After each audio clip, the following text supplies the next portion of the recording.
Look, there's lots of things I can't advise you on. Okay? I can't. If you call me and say, Doug, should I go with ETFs or should I go with my brokers pushing me on ETFs who are like, I'm the wrong guy.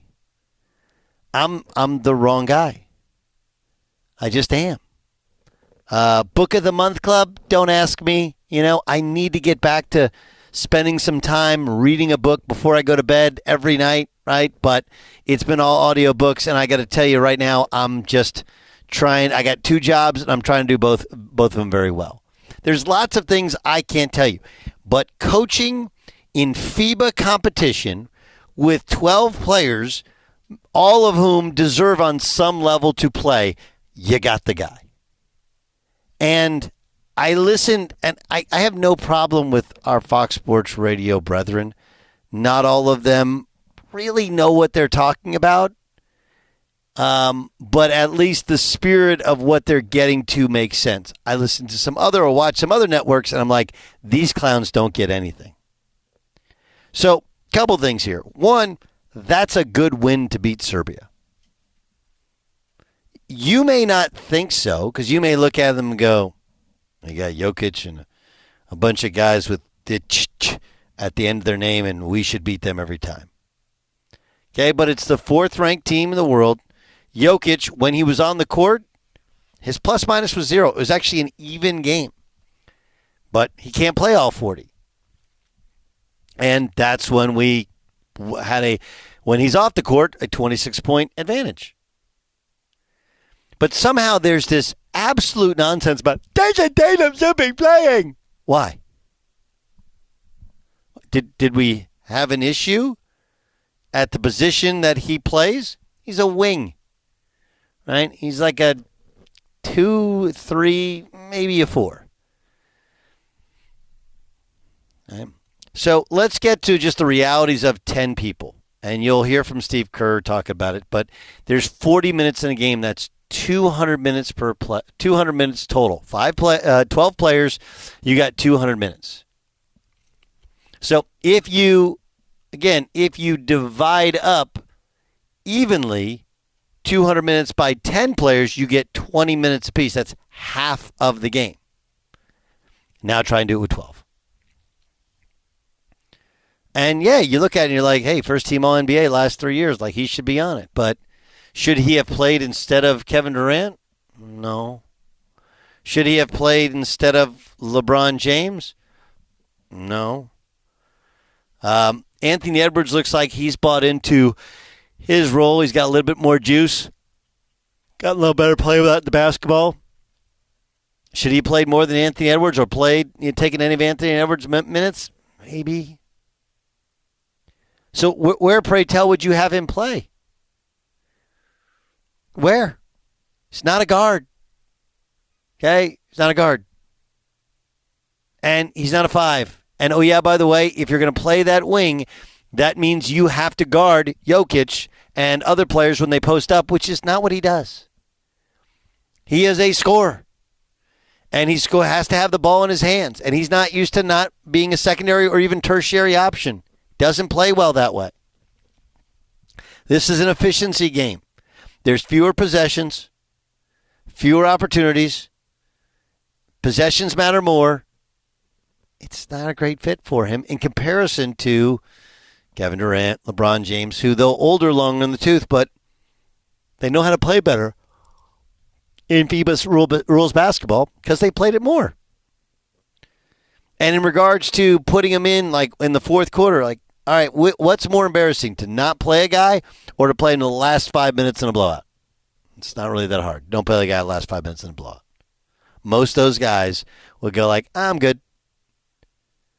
Because you're going to sit there for an hour and a half and then get in for your last 15 minutes, and your body doesn't cooperate when you're used to playing starters minutes. You're allowed to bitch. You're allowed to kvetch. You're allowed to complain if we lose, let alone the game is close. It wasn't. I thought Steve Kerr had great feel for the game, who to play, how to play him, and how to use him. Like, Steph Curry's the greatest shooter in the history of the sport. He hit 2 gigantic threes yesterday. But he's kind of a hard guy to fit in in that game because he can't guard at all on when they get him on a switch.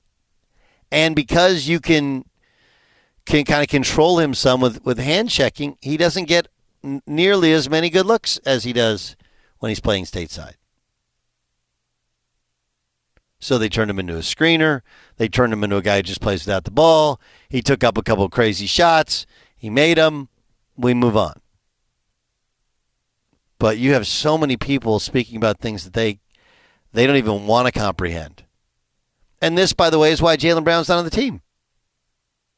Because if you don't play him, now is he going to bitch? Now is he going to complain? Now is he going to say, well, it's because of Nike or because of something else? Or you can just go, hey, you haven't heard a word from Jayson Tatum. He's got to be fine with it. This is the deal. He'll play in the next game. Here's Steve Kerr offering up an explanation for not playing Tatum. It's tough, but Jayson handled it really well. I talked to him today before the game that it may play out this way, just with Kevin coming back and the lineups that I wanted to get to. But that'll change. You know, Jayson's going to play. Every game's going to be different based on matchups. He's a total pro. He's, first team All-NBA 3 years in a row. I felt like an idiot not playing him. But in a 40-minute game, you can't play more than 10. You really can't. And, so I think he's an amazing guy, great player, and handled it beautifully. And, he'll be back out there next game. Okay, so here's what we're going to do from now on. We're not talking about it. No, because we're giving air to something that doesn't deserve to have air. He just said that because social media thinks we should have played Jayson Tatum, he should have played Jayson Tatum. Do you have any idea how stupid that sounds? Does anybody have any idea how dumb that sounds?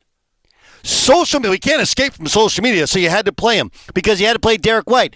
The reason Derrick White played is the exact same reason Jayson Tatum doesn't play. Anyone who says, well, you should play him at the point guard position.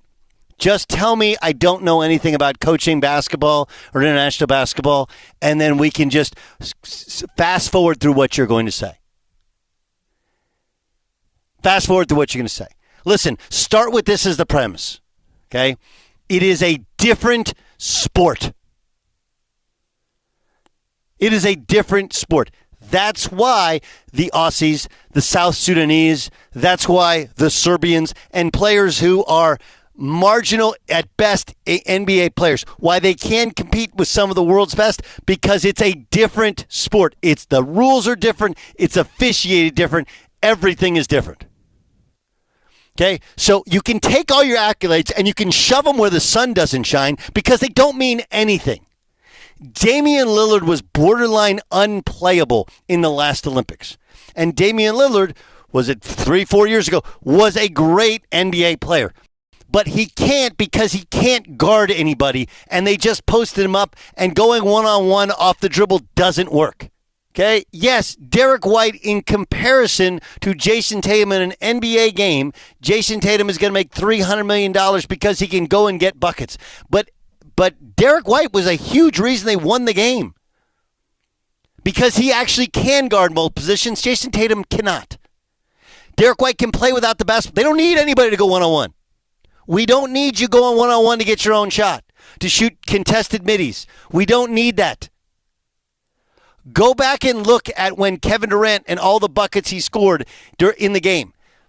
In the first half, when he had 21 points and didn't miss a shot, I believe only one was off the dribble. I think all the rest were catch and shoot. So Kendrick Perkins admits that because social media, social media is a very small percentage of people, and it doesn't matter. And then he said, we should be talking about, you're damn right, so do your damn job. What we should be talking about is Kevin Durant hadn't played in a month. He'd clearly been getting ready. He knows himself. And when given the opportunity, he jumps up and shoots basically a perfect game and ends up winning the game. He was the difference. And try and find a way to play around Embiid because he hadn't been very good. He's playing himself into shape. But Embiid is the one big body you need because Jayson Tatum can't guard Nikola Jokic on a switch. LeBron James can, at least marginally. He can guard post-ups a lot better, as we saw, because you could be super physical. The only person who thought Jayson Tatum was the second best player in the Olympic team the last time around is Kendrick Perkins, or maybe Jayson Tatum.